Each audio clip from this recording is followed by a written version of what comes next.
अगर आपका आधार कार्ड गलत हाथों में चला जाए तो उसे ठगी, फर्जी कॉल और साइबर अपराध किए जा सकते हैं और पुलिस दरवाजा खटखटाएगी आपका। ये बात हम नहीं कह रहे। दरअसल ऐसा खेल फर्जी सिम कार्ड बेचने वाले गिरोह कर रहे थे। केंद्रीय गृह मंत्रालय की संस्था Indian cyber crime coordination centre से मिले इनपुट पर मध्य प्रदेश साइबर पुलिस ने ऐसे अपराधियों के खिलाफ एक बड़ा अभियान चलाया है। मध्य प्रदेश साइबर हेडक्वार्टर ने 20 जिलों में जांच कर 94 संदिग्ध सिम विक्रेताओं की पहचान की।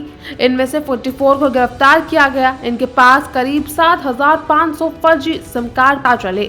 ये एक operation fast Madhya Pradesh police ने चलाया था। इसमें I4C के माध्यम से हमको एक लंबा डेटा मिला था, काफ़ी बड़ा डेटा। उस डेटा को साइबर हेडक्वार्टर में एनालाइज किया गया और जब ये पाया गया कि ये मध्य प्रदेश के अलग अलग जिलों में से ये सिम का बेचा गया है, तो उसमें फर्स्ट फेज में हमको 20 जिले आइडेंटिफाइड हुए। उन 20 जिलों के संबंधित पुलिस अधीक्षकों के माध्यम से एक उनकी टीम बनाई गई और फिर एक नोडल पॉइंट साइबर हेडक्वार्टर में बनाया गया और फिर उनके बीच एक समन्वय स्थापित करके हमने लगभग इन 20 जिलों के ऐसे सिम विक्रेताओं के खिलाफ कार्रवाई की है जो फर्जी तरीके से सिम को बेच रहे थे। इसमें जो डेटा हमें प्राप्त हुआ था वो लगभग 7500 सिम का था, जिसमें 6200 कंप्लेंट्स रजिस्टर्ड हो चुकी हैं इनके खिलाफ। इन सिम का इस्तेमाल जो है वो cyber fraud, cyber crime, digital arrest जैसी घटनाओं में हो रहा था।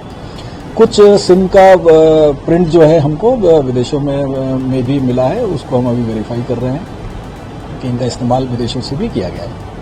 जैसे पूछी कौन है इसके पीछे, कुछ जानकारी अभी इस पॉइंट पर हमारी विवेचना चल रही है। हम हर स्तर पर विवेचना कर रहे हैं कि किस तरह से सिम जो है साइबर सिंडिकेट्स तक पहुंचती थी, साइबर क्रिमिनल्स तक। क्या आपको लगता है कि ऑल इंडिया लेवल पर इस तरह का कोई गिरोह सक्रिय है जो फ्रॉड इस तरह कर रहा है सिम के माध्यम से? हाँ, ये साइबर सिंडिकेट जो है वो साइबर क्रिमिनल्स आपस में इंटरकनेक्टेड है। इनका एक बड़ा नेक्सस है जिसको कि I4C के माध्यम से बस हर स्टेट में अलग अलग तरीके से डेटा शेयर किया जाता है, उसे बस्ट किया जाता है। बहुत से स्टेट है जिस पे लगातार उस पर कार्रवाई कर रहे हैं, हमने भी उस पर कार्रवाई की है। रंग का इस्तेमाल देश भर और विदेशों से सक्रिय साइबर अपराधी कर रहे थे। ये gang Cambodia, Thailand, Jharkhand, Bengal, Bihar, Rajasthan, Uttar Pradesh और दिल्ली तक फैले हुए थे। अब तक की जांच में मध्य प्रदेश के 5 जिलों हॉटस्पॉट है।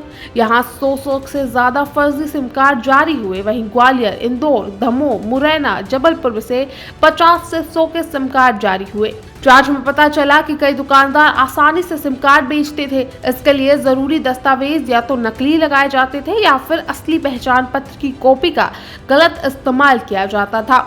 इसी से अपराधियों को नया मोबाइल नंबर मिल जाता था जिसका इस्तेमाल ठगी और साइबर फ्रॉड में होता था। राज्य साइबर पुलिस अधीक्षक प्रणय नागवंशी ने बताया कि इस कार्यवाही के लिए 6 अधिकारियों की एक विशेष टीम बनाई गई थी। जिन विक्रेताओं ने 100 से ज्यादा फर्जी सिम बेचे थे उनकी जांच राज्य साइबर पुलिस ने अपने हाथ में ली। वहीं 50 से 100 सिम बेचने वालों पर कार्यवाही जिलों की पुलिस ने की। दुकानदार जब किसी व्यक्ति को सिम कार्ड बेचता है तो उसके आधार और फोटो की कॉपी रख लेता है।